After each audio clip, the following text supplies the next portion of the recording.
자, 다음은 경계 교육입니다. 경계는 적의 침입, 공격 등 우리에게 해가 되는 행위를 사전에 차단하기 위해 감시와 관측을 하고 또 이에 따른 보고 요령을 배우는 시간이 되겠습니다. 어렵지는 않은 교육이 되겠고 GOP나 해강한 또 자대 가서 유병소, 초소 근무를 하실 때 이 경계 교육에서 배운 틀을 기초로 근무를 서시면 되겠고, 경계는 중요한 것이 교육 자체에 어려움이 있는 것이 아니라 자대 가서 실전에서 경계를 하다 보면 전방에 아무런 움직임이 없고 고요한 상태가 이어지면 집중도가 떨어지고 졸음이 올 수 있기 때문에 이 집중력을 흐트러뜨리지 않는 능력이 실제 경계를 잘하는 것이라고 할 수 있겠습니다. 이상징후 발견 시 보고하는 것은 정해진 틀에 맞춰 보고 안 해도 상관없고 우선 이상징후를 발견하는 것이 정말 중요하기 때문에 경계교육은 기초만 탄탄히 해 놓으시면 나중에 크게 문제될 것은 없겠습니다. 자, 다음은 구급법입니다. 구급법은 전쟁 중 나 자신이 혹은 동료가 부상을 당했을 시 응급처치하는 방법을 배우는 시간이죠. 여러가지 붕대 묶는 법도 배우고 부상당한 동료들을 운반하는 방법도 배우고 또 응급처치, 심폐소생술 요령 등 실습을 하게 되면서 동기들과 함께 즐겁게 교육을 받으시면 되겠습니다. 구급법은 잘 배워놓으시면 사회에서도 유용하게 사용할 수 있는 행동들이므로 잘 숙달하셨으면 좋겠습니다. 자, 다음은 화생방입니다. 화생방은 적의 화학, 생물학, 핵의 공격을 대비하거나 공격을 당했을 시 자신을 보호하기 위한 전투기술을 배우는 시간으로서 여러분들은 MOPP 4단계라고 화생방 공격의 상황에 따라 자신의 몸에 보호구를 착용하는 방법에 대해 배우시게 되는 겁니다.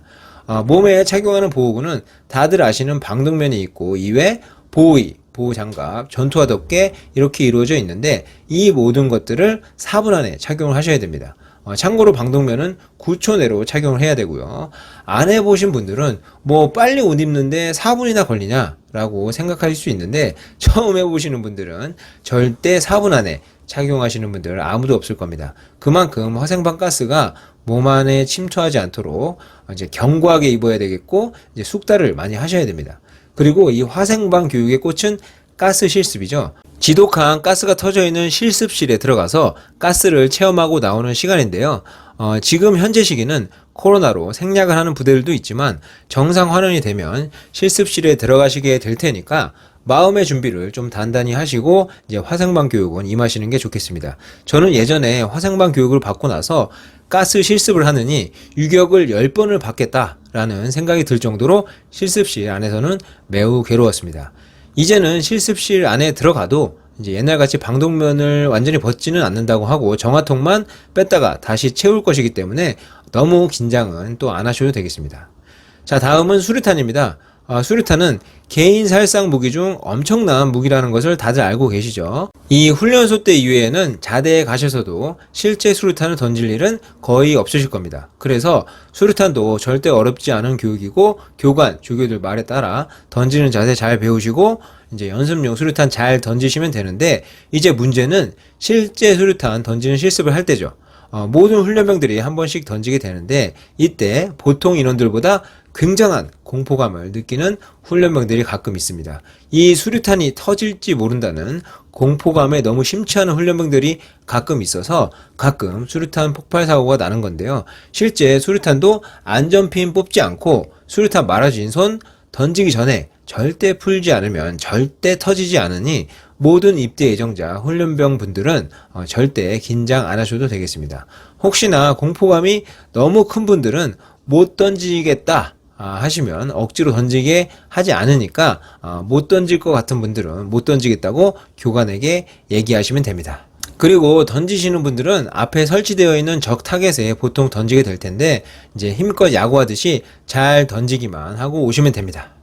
자, 다음은 각계전투입니다. 이 각계전투는 전장에서 개인이 발휘할 수 있는 각종 전투기술을 배우는 종합체라고 할 수 있죠.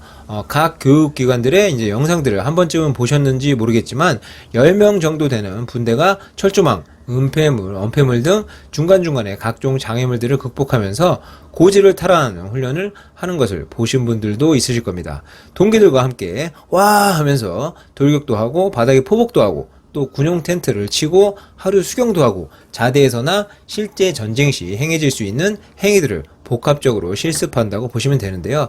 이 각계 전투도 훈련들 중에 꽃이라고 불리우는 훈련이기 때문에 체력적으로는 좀 힘드실 수가 있습니다. 특히 바닥을 기는 포복을 배우실 때가 좀 힘드실 것 같고, 훈련 받고 야외 샤워하고 이제 편한 생활관이 아닌 텐트에서 취침을 하시는 것도 생각보다는 쉽지는 않으실 겁니다. 하지만 이 모든 것이 옆에 동기들이 있기 때문에 또 힘이 나는 것이므로 혼자 하는 훈련은 아무것도 없습니다. 이 각계 전투마저도 동기들과 함께 격려하며 재밌게 하시면 되겠습니다. 자, 다음은 마지막 행군입니다. 행군은 실제 전쟁 시 특히 보병이라면 또한 다른 병과라 하더라도 전투 차량 탑승에 제한이 있을 시 군인은 걸을 수밖에 없는데요. 적 지역에 걸어서 공격 또는 그 지역을 이탈하기 위해 이 오래 걷는 이 행군 능력도 반드시 필요하다고 할 수 있습니다. 그래서 훈련소들에서는 이제 보통 20km를 걷고, 자대에서는 부대 성격에 따라 다르겠지만 보통 40km 이상을 걷는데, 이 오래 걷는 행군도 한 번도 해보지 않은 훈련병들에게는 준비를 단단히 하지 않으면 매우 힘든 훈련이라고 할 수 있습니다.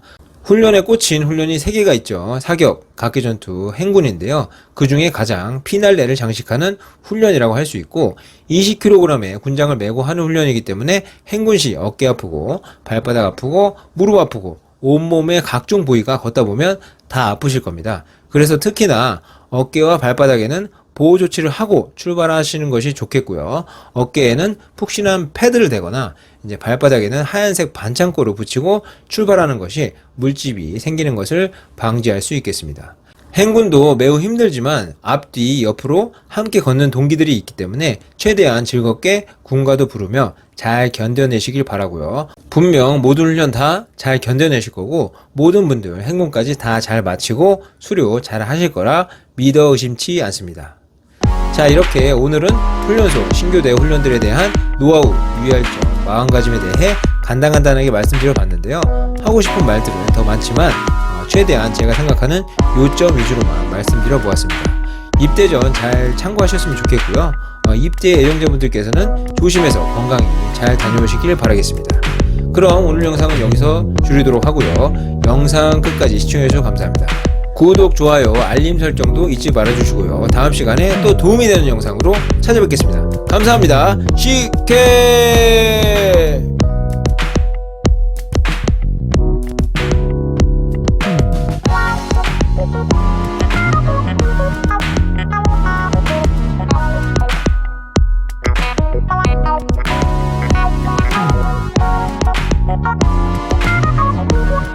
Thank you.